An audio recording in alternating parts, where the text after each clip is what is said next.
eðlilegt að borga verktakanum leigu á hans eignarhluta?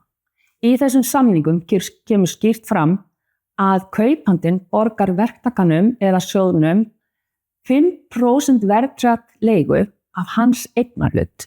Þetta getur verið 10.000 á mánuði, dæmi sem ég hef verið að skoða svona 50.000 til 70.000. Þannig á góða árið þá ertu að borga alltaf 1 milljón í leigu á eignarhlut verktakans sem síðan líka fá hagnaðaraukninguna inn í sinn hlut. Þannig að áður en þú tekur ákvörðun að fara inn í þessa samninga, reiknaðu dæmið til enda. Hvað þýðir 5% verðtryggð leiga? Og ég myndi líka spyrja hvernig ætli að reikna hækkunina á fasteign sem þið eru að kaupa saman. Þetta vísitöltengt? Þetta verðmat sem framkvæmt einu sinni á ári? Eða þetta bara fasteignamati?